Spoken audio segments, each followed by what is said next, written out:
सलामकुम। तो हम चैप्टर पढ़ रहे थे प्रोबेबिलिटीज़ का, S1 AS लेवल मैथ्स। ठीक है।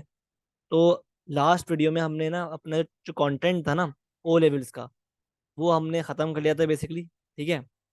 अब जो हम पढ़ेंगे ना, वो ख़ास तौर पे होगा S1 AS लेवल मैथ्स के लिए। ठीक है।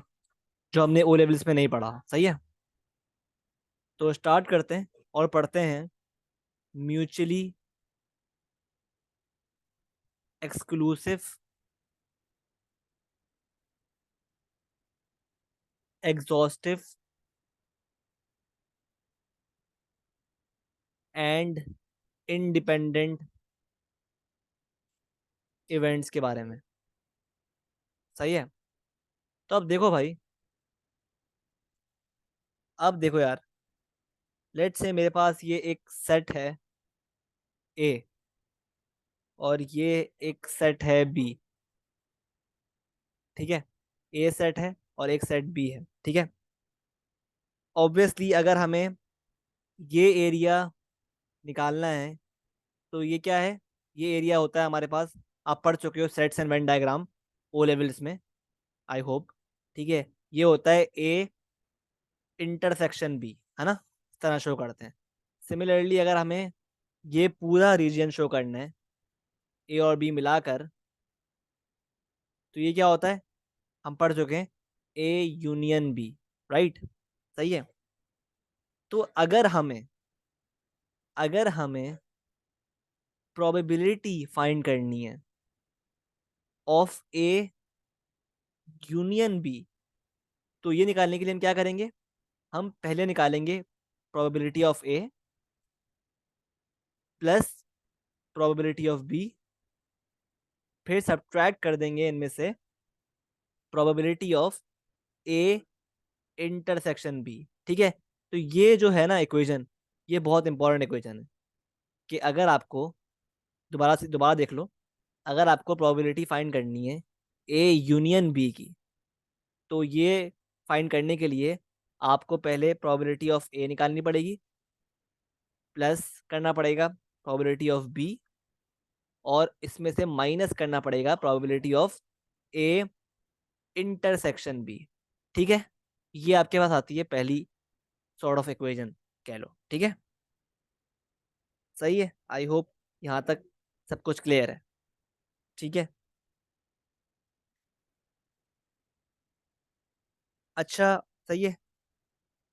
अब देखो, अब हम पढ़ते हैं हमारा जो सब टॉपिक है। ठीक है। अब म्यूचुअली एक्सक्लूसिव इवेंट्स क्या होते हैं ये देख लेते हैं। Mutually exclusive events basically are those events in which there is no intersection. ठीक है। जैसे जैसे मेरे पास एक जैसे मेरे पास एक ये वेन डायग्राम है। ठीक है। और यहाँ पे सेट ए है और यहाँ पर सेट बी है। तो आप ऑब्जर्व कर रहे हो कि ए और बी के दरमियान कोई भी इंटरसेक्शन नहीं है। मतलब ए इंटरसेक्शन बी जो है ना, वो बेसिकली क्या है? Null set. इनको हम क्या बोलते हैं? हम पढ़ चुके हैं ओ लेवल मैथ्स में, इन सेट्स एंड वेन डायग्राम। इनको हम बोलते हैं डिसजॉइंट सेट्स। तो अगर आपके पास इन ये होते हैं बेसिकली म्यूचुअली एक्सक्लूसिव इवेंट्स, जिसमें तो इनकी जो प्रोबेबिलिटी होगी ना ऑफ ए इंटरसेक्शन बी, वो क्या होगी? ऑब्वियसली जीरो, है ना? तो म्यूचुअली एक्सक्लूसिव इवेंट्स में हमारी probability of A intersection B क्या होती है? जीरो। आपको ये याद रखना है। ठीक है। इसमें और होते क्या है ये भी याद रखना है। जिसमें इंटरसेक्शन क्या होती है? Null set. होती नहीं है, एग्जिस्ट नहीं करती। ठीक है। आगे बढ़ते हैं। ठीक है। अब बात कर लेते हैं एग्जॉस्टिव इवेंट्स की। एग्जॉस्टिव इवेंट्स क्या होते हैं? लिखो अपने पास, events are considered to be exhaustive if probability of A union B is equal to one. सही है। तो इवेंट्स को हम कब कहते हैं कि वो एग्जॉस्टिव हैं? जब probability of A union B क्या हो, वन हो। सही है। ठीक है। तो probability of A union B जो है वो क्या होगी, वन होगी। तो वो इवेंट्स क्या कहलाएंगे, एग्जॉस्टिव। ठीक है, ये आप याद कर लो। सही है। इसकी एग्जांपल इस तरह है कि मेरे पास अगर ये वेन डायग्राम है ना, ठीक है, और ये है ए और ये है बी। अब देखो यार, अज्यूम करो कि हमारे पास ए बी में ना बहुत सारे एलिमेंट्स हैं, A B C D E F, ठीक है, जी। सही है। और जो यूनिवर्सल सेट है ना, मतलब ए यूनियन बी के जो बाहर सेट है, बाहर जो डब्बा है उसमें कोई एलिमेंट नहीं है। तो इसमें हम बोलेंगे कि जो नंबर ऑफ एलिमेंट्स है ना इन ए यूनियन बी, वो क्या है, वो ही है हमारा यूनिवर्सल सेट। ठीक है। और नंबर ऑफ एलिमेंट जो है ए यूनियन बी के बाहर है, कॉम्प्लीमेंट, वो क्या है, जीरो, क्योंकि बाहर कोई एलिमेंट है ही नहीं। सही है। जितने भी एलिमेंट्स है ना यूनिवर्सल सेट में, वो सब कहाँ पर है, ए यूनियन बी में। तो जब भी number of elements in A union B बराबर हो गया यूनिवर्सल सेट के, और number of elements in A union B complement क्या हो गया, जीरो। ठीक है। तो ये इसकी बेसिकली डिपिक्शन है। लाइक वाइज अगर मैं निकालूं probability of A union B complement in exhaustive events, तो क्या होगा आंसर, जीरो। ठीक है। आगे बढ़ते हैं। ठीक है भाई। अब बात करते हैं इंडिपेंडेंट इवेंट्स की। लिखो अपने पास, if probability of one event does not impact the probability of other event, ठीक है, they are called independent events। सही है। thus we can say कि probabilities applied to with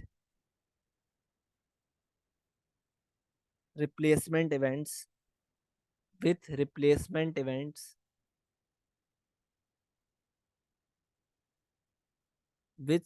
events जो हैं वो क्या होते हैं, आर इंडिपेंडेंट इवेंट्स। क्योंकि अगर आपने ये पढ़ा हुआ है ना ये टॉपिक, तो आपने ऑब्जर्व किया होगा कि इसमें क्या होता है कि एक इवेंट की प्रोबेबिलिटी, यानी फर्स्ट बॉल की प्रोबेबिलिटी इंडिपेंडेंट होती है सेकंड बॉल की प्रोबेबिलिटी से। क्यों? क्योंकि इसमें हम क्या करते हैं, इसमें अगर हम एक बार बॉल निकालते हैं ना, लेट से बैग से, तो हम उसको वापस रिप्लेस कर देते हैं for the next event to happen. सही है। तो अगर आपने ये पढ़ा हो तो आप समझ जाओगे मैं क्या कह रहा हूँ। ठीक है। मैंने सिखाया हुआ है ओ लेवल्स की प्लेलिस्ट में। ठीक है, आई होप आपने देखा हो। ठीक है। तो हमारे पास इंडिपेंडेंट इवेंट्स के केस में जो इक्वेशन इस्तेमाल होती है वो क्या होती है, probability of A intersection B is equal to probability of A multiplied by probability of B. ठीक है। ये है आपके पास equation for the independent events. ठीक है। सही है। तो अभी तक हमने जो पढ़ा है उसकी समरी कर लेते हैं। समरी क्या है भाई, कि अगर आपके पास probability of A intersection B है इज इक्वल टू ज़ीरो है ना, तो ये आपके पास क्या है, म्यूचुअली एक्सक्लूसिव इवेंट्स। ठीक है।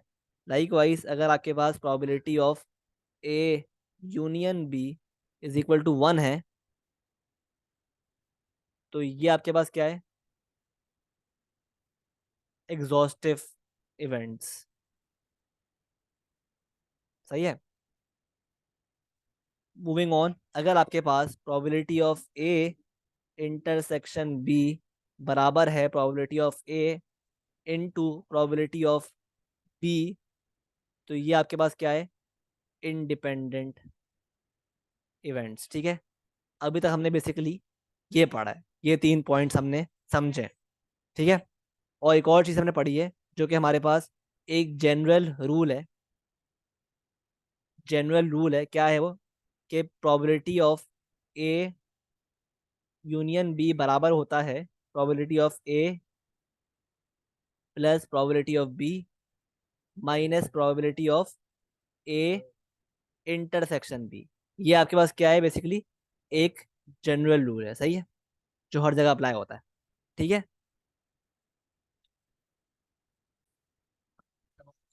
ये कह रहा है in a group of 60 students 20 study history, 24 study French and 8 study both history and French. तो अगर मैं इस सिनेरियो की वेन डायग्राम बनाऊं पहले, तो ये क्या बोल रहा है पहले? कि दो सेट्स हैं हमारे पास, एक है हिस्ट्री का, एक है फ्रेंच का। सही है, तो 20 स्टडी कर रहे हैं हिस्ट्री, सही है, और 24 स्टडी कर रहे हैं फ्रेंच। सही है, और 8 जो हैं वो सारे स्टडी कर रहे हैं, तो 20 स्टडी कर रहे हैं हिस्ट्री और 24 स्टडी कर रहे हैं फ्रेंच, और 8 जो हैं उसने बता दिया है कि बोथ कर रहे हैं। ठीक है, तो बाकी जो बचे हैं ना, वो बाहर आ जाएंगे। तो 20 + 24 क्या होता है? 20 + 24 + 8, हमारे पास 52 बच्चे हैं जो कुछ ना कुछ पढ़ रहे हैं। ठीक है, या हिस्ट्री पढ़ रहे हैं या फ्रेंच पढ़ रहे हैं या बोथ पढ़ रहे हैं। सही है, तो 60 में से 52 निकाल दो तो 8 ऐसे बचते हैं जो कुछ भी नहीं पढ़ रहे। सही है, तो कह रहा है कि are the events a student studies history, ये एक इवेंट है, और ये वाला दूसरा दूसरा इवेंट है कि are these two events independent.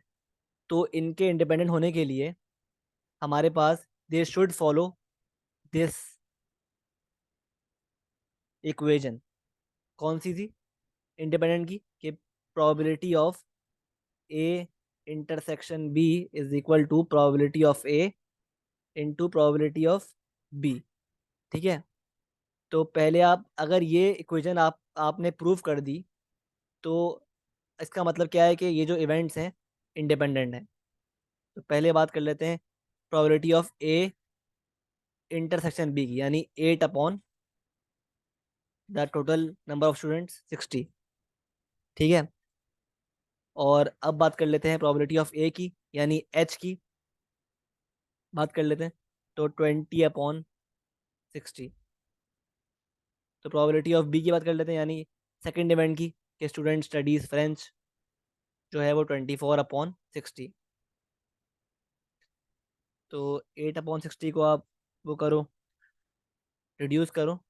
8/60 बन रहा है मेरे पास 2/15, और 20/60 मल्टीप्लाइड बाय 24/60, ये भी क्या आ रहा है?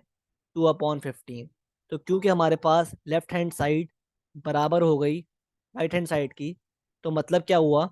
मतलब ये है कि ये दो इवेंट्स ये दो इवेंट्स क्या हैं? इंडिपेंडेंट हैं। तो इसका आंसर क्या होगा? यस। सही है, आई होप क्लियर है। ठीक है, लाइक वाइज आगे बढ़ते हैं। आपसे क्वेश्चन में कह रहा है भाई कि इवेंट्स ए और बी ना, बताया हुआ है क्वेश्चन में, आर इंडिपेंडेंट। ठीक है, और आपको दिया हुआ क्या है इंफॉर्मेशन?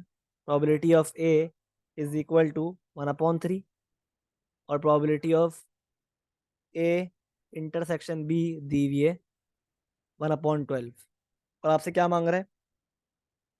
आपसे मांग रहा है पार्ट ए में प्रोबेबिलिटी ऑफ बी और पार्ट बी में मांग रहा है आपसे probability of A union B. ठीक है, तो पहले पार्ट ए सॉल्व कर लेते हैं जो बहुत ईजी है। अगेन आपको कहा हुआ है ना कि इवेंट्स ए और बी क्या हैं, इंडिपेंडेंट, तो आप अप्लाई कर दो ये equation. Probability of A intersection B is equal to probability of A into probability of B. तो ये हमें दी हुई है क्वेश्चन में 1/12, और ए भी दिया हुआ है, ये भी दिया हुआ है 1/3 मल्टीप्लाइड बाय, ये अननोन है, निकालनी है हमें एक्स। तो एक्स बराबर हो जाएगा आपके पास 1/12 डिवाइड बाय 1/3, 1/4 आ रहा है। मतलब प्रोबेबिलिटी ऑफ बी जो है वो क्या आ रही है, 1/4। ये आपका आ गया पार्ट ए का आंसर। सही है, आई होप क्लियर है। ठीक है, अब पार्ट बी में क्या बोल रहे हैं कि probability of A union B निकालें। Probability of A union B निकालें। सही है, तो देखो हमने पढ़ा हुआ है, हम पढ़ चुके हैं एक जनरल रूल कि probability of A union B जो है वो बराबर होती है probability of A plus probability of B minus probability of A intersection B. ठीक है, तो हमारे पास ये भी गिवन है क्वेश्चन में, ये निकाल लिया हमने पार्ट वन में, और ये हमें गिवन है। तो probability of A union B क्या हो जाएगी, प्रोबेबिलिटी ऑफ ए जो कि है हमारे पास 1/3 प्लस प्रोबेबिलिटी ऑफ बी जो कि है 1/4 निकाल चुके हैं, minus probability of A intersection B जो है 1/12। ठीक है, तो इसको सॉल्व करो, आपके पास क्या आंसर आ रहा है, 1/3 प्लस 1/4 माइनस 1/12, आंसर आ रहा है 1/2, जो कि आपके पास क्या है, probability of A union B. ठीक है, तो इस तरह अप्लाई करते हो आप information on the on such questions. ठीक है, आई होप क्लियर है।